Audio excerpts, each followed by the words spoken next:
On va continuer la pose de nos menuiseries dans cette pièce avec la fenêtre là-bas, la porte de service là et la fenêtre ici. La porte là on va la laisser comme ça pour l'instant parce qu'il faudra qu'on ait l'accès pour faire notre pièce ici, couler la dalle, mettre notre isolation. On n'a pas envie de trop dégueulasser cette porte avant de commencer cette affaire.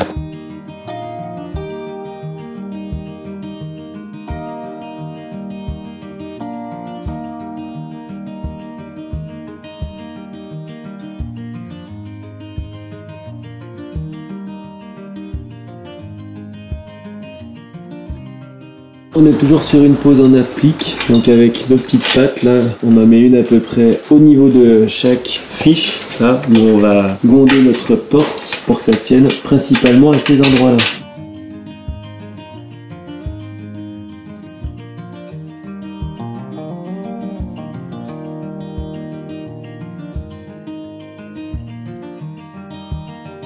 Pour la hauteur, à peu près ça aligné avec ça.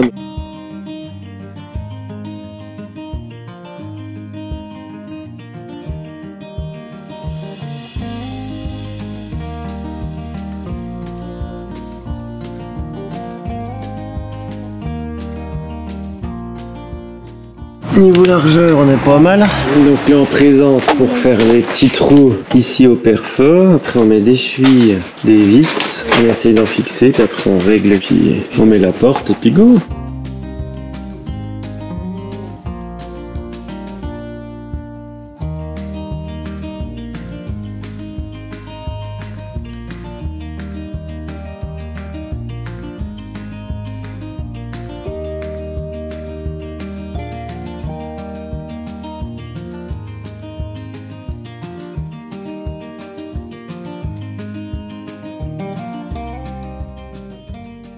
On serre à fond pour plus que ça bouge. Et là, pour anticiper la chose, parce que la porte, elle s'ouvre comme ça, du coup le poids, il va faire bouger le cadre un petit peu dans ce sens avec le temps, puis à force de la claquer, on va remettre des vis sur les pattes là, complètement à l'extrémité ici, pour éviter justement ce petit mouvement avec le temps. Allez, deuxième porte de service posée. On l'a juste remise un petit peu d'aplomb, comme d'habitude, en mettant un peu des serre-joints au-dessus pour que le haut revienne. C'était dans ce sens-là qu'elle n'était pas d'aplomb. En la récartant un petit peu du bas pour qu'elle soit plus en conformité avec notre seuil. Donc là, on va démonter notre petit échafaudage, le dernier là, pour pouvoir passer dans la porte du dessous, puis amener notre belle fenêtre qui est là-bas dans la pièce qui correspond.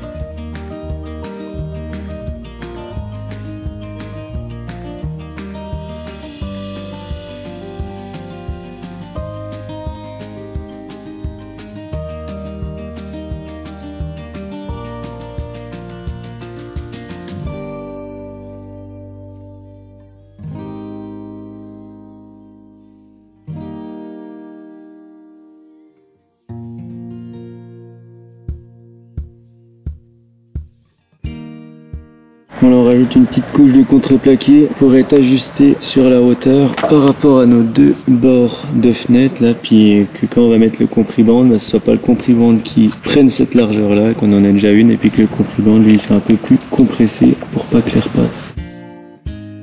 Bon, on vient de présenter notre bête. On a fait quelques petits repères là, au crayon et ça va nous donner nos repères pour poser des pattes à placo parce qu'on n'a aucune marge sur le haut de notre ouverture pour pouvoir faire en sorte que ça tienne. Donc vu qu'on n'a pas du tout de marge, on va remeuler un petit coup le bout là de notre menuiserie pour que les pattes elles viennent s'accrocher sur le plat ici, et puis comme ça on aura un petit peu de marge après pour mettre un petit peu de mousse pour que ça se tienne. Sur les côtés on va faire à peu près la même chose, sauf que ce sera des équerres au lieu des pattes, et puis je pense que ça tiendra très bien.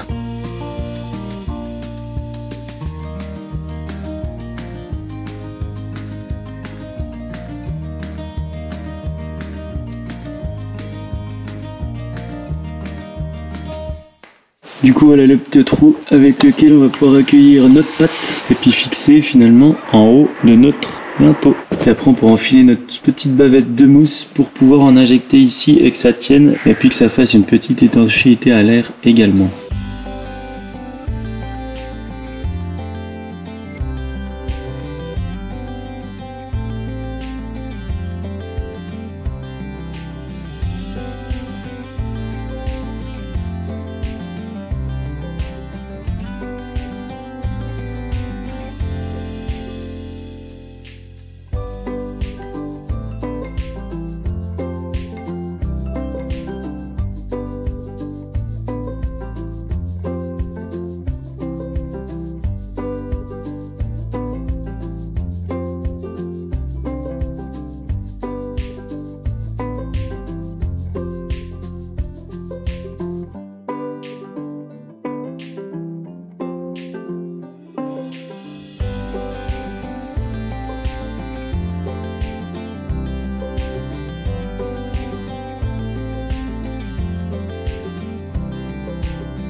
On va en profiter également pour faire nos seuils et tablettes de portes, fenêtres et de fenêtres du loft. Donc le chef est parti, il sera pas là cet après-midi. Mais nous on va les faire, on a toutes les côtes en tête ou marquées. Et puis on va se débrouiller comme on l'a fait pour les portes et les fenêtres qu'on a fait précédemment. Et normalement il n'y a pas de mystère, ça doit être impeccable. Donc là pour la porte hauteur 196 jusqu'au seuil. Retrait par rapport à notre tableau de 13,5 pour la cloison intérieure. Donc les portes et les fenêtres sont là. Et puis 3 cm de marge sur les côtés. Maintenant il y a une petite pente aussi à laisser parce que là ça fouette pas mal de ce côté. Donc juste pour le seuil de la porte 5 cm du côté intérieur, là où va reposer la porte, et à partir de ces 5 cm, petite pente pour que l'eau puisse s'évacuer.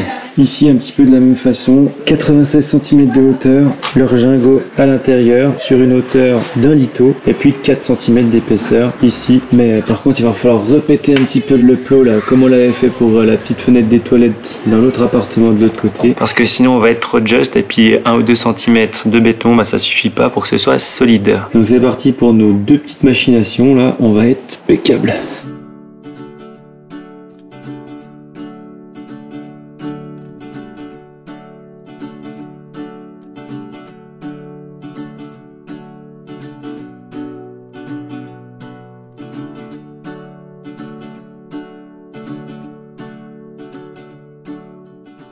Bon voilà le semblant de coffrage qu'on vient de faire, donc 13 cm ici pour la cloison intérieure, de niveau là pour le seuil, et quand on coulera le béton on coulera sur 4 cm de niveau et après notre pente qui va aller jusque là-bas. Donc là on voit bien qu'on a déjà de la pente et que c'est fait pour. Hauteur de porte-fenêtre de 196, par rapport à ça on est bien, même si le linteau au-dessus il n'est pas forcément le niveau, donc il y a un peu plus de hauteur là que là.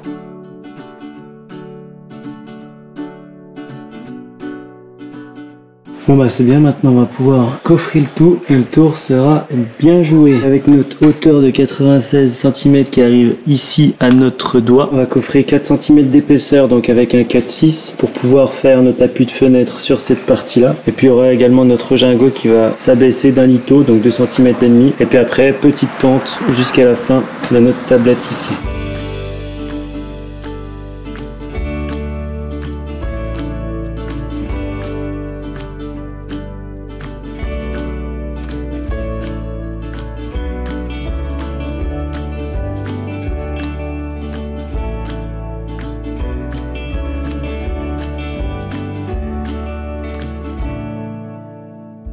Bon bah voilà, on a terminé notre deuxième petit coffrage. On a préparé un linteau également pour mettre ici dans un second temps, ce qui va créer leur gingot entre le petit litho là et notre planche. Et puis en fait ça empêche l'eau de venir jusqu'à la fenêtre quand il pleut. Puis après le rejingot, on va laisser une petite pente jusqu'à la planche là pour que l'eau qui vienne ici s'écoule. Et là pareil, sauf que notre menuiserie elle va appuyer sur les 13 cm d'épaisseur de cloison. Vu que la menuiserie appuie à l'extérieur là, on va laisser 4 cm de plat et puis le reste en pente pour que l'eau s'écoule correct. Donc là ça va être mission béton dans un premier temps, puis pour finir on mettra un petit peu de colle pour que ce soit impeccable.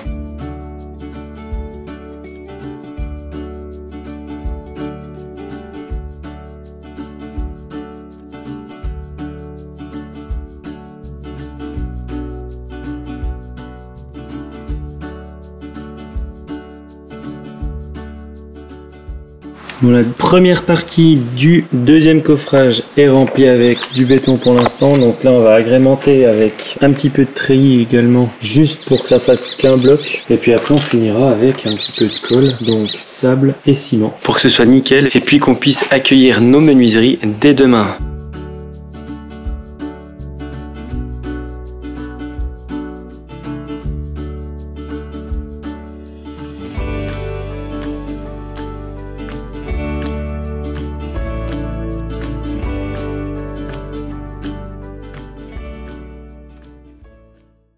Bon bah hier on n'a pas eu le temps de vous filmer jusqu'au bout parce qu'il faisait carrément nuit, donc voilà ce qu'on a pu couler hier. Ça a l'air déjà bien sec ce matin, avec notre petit replat ici pour poser la menuiserie et notre pente et à venir faire en sorte que l'eau s'écoule. Et puis là notre petit rejingot, l'appui pour poser la menuiserie et notre petite pente également.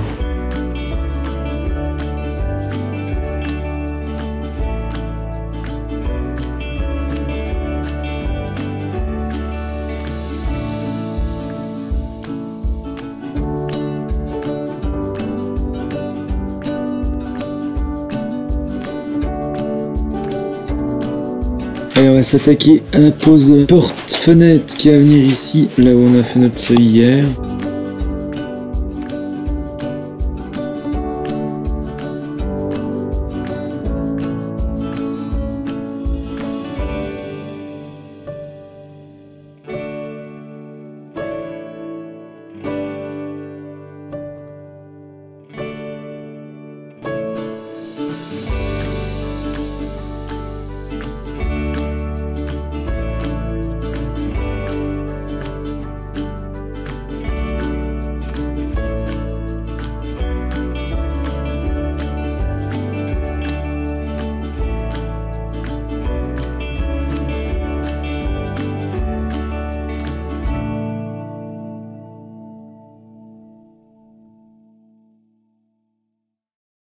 On va maintenant s'attaquer à celle-ci de petite founette pose en rénovation sur notre petite feuillure en pierre tout le long. Donc on va voir si c'est déjà de niveau, si les feuillures sont d'aplomb et puis après on réglera en fonction de tout ça.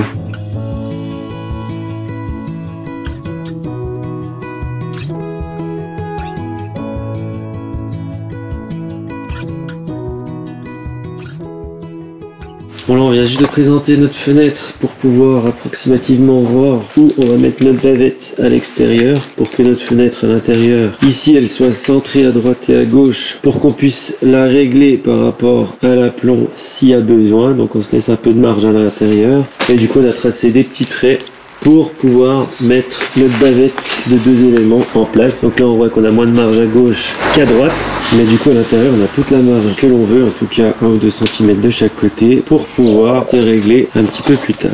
Et puis ce qu'il y a à prendre en compte aussi c'est la porte ici parce que les deux menuiseries ont des petits bois. Alors en fait ce qui serait bien c'est de les aligner en hauteur pour que les petits bois sur chaque menuiserie soient alignés.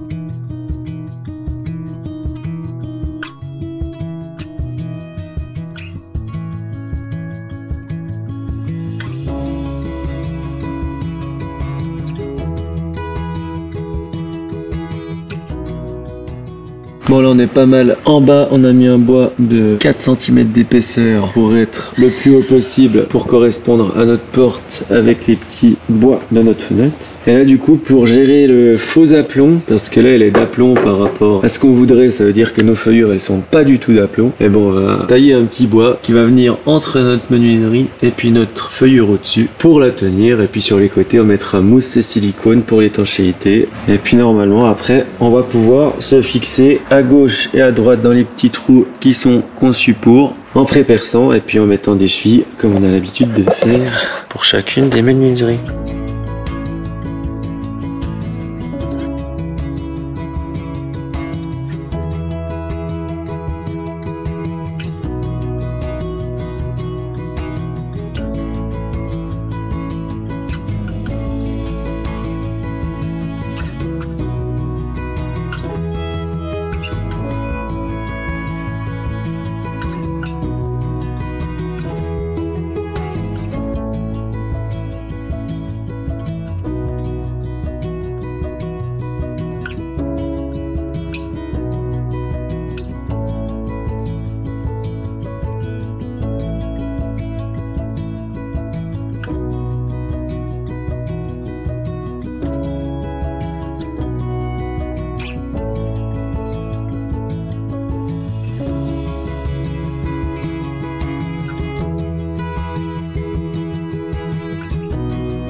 Donc là, petit décalage de quelques millimètres en hauteur sur nos deux vantaux. Donc là, on va régler un petit peu, c'est-à-dire que le haut, on va le faire aller un petit peu là, du cadre, pour que nos deux vantaux puissent s'aligner correctement et qu'on soit impeccable. En tout cas, nos petits bois, ils sont sympas, hein. Une pépite comme d'hab.